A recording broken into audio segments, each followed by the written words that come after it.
Vamos a realizar el ejercicio 3.10 de nivel avanzado que corresponde a licenciatura en higiene y seguridad. Un niño se desliza por un tobogán que forma con la horizontal un ángulo de 45 grados.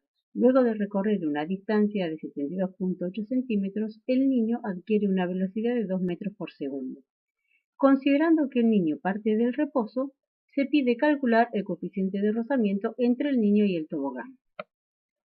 Para dar inicio a la resolución del problema, siempre se aconseja hacer una gráfica con la información que nos brinda el problema.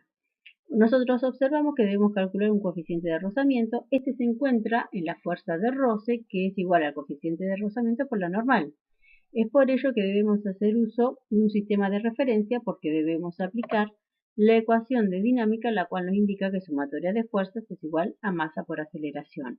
Y no debemos olvidar que fuerza y aceleración son vectores que tienen módulo, dirección y sentido.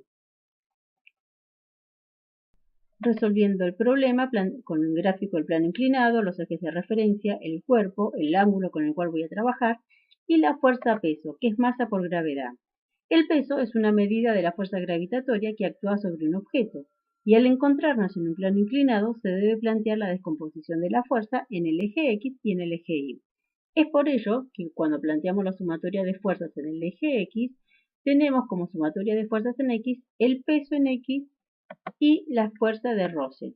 La fuerza de roce va con signo negativo porque se opone al desplazamiento del cuerpo. Planteada la sumatoria de fuerzas en el eje Y, tenemos la normal, el peso en dirección Y es igual a la masa por la aceleración en esta dirección. Pero como el objeto no se desplaza en la dirección Y, esta aceleración es 0 y obtenemos que la normal menos el peso en dirección Y es igual a 0. El problema plantea un dato adicional que está referido a que parte del reposo, se desplaza 0.728 metros y adquiere una velocidad de 2 metros por segundo. Con esta información nosotros podemos intuir de plantear las ecuaciones del movimiento rectilíneo uniformemente variado para obtener la aceleración en el sentido del eje X. Si observamos, podemos desplazar la aceleración de la ecuación 2 y reemplazarla en la ecuación 1, que con los datos que tiene el problema podemos obtener que la aceleración en el sentido X es 2.75 metros por segundo cuadrado. Una vez que tenemos información, podemos hacer la sustitución en la sumatoria de fuerzas en dirección del eje X.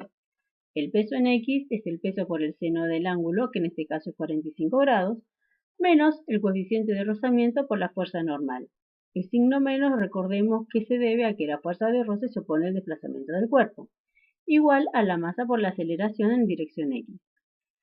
De estos datos nos está faltando la fuerza normal. No debemos olvidar que si planteamos la sumatoria de fuerzas en el eje Y, la fuerza normal es igual al peso en la dirección del eje Y, que es igual al peso por el coseno del ángulo.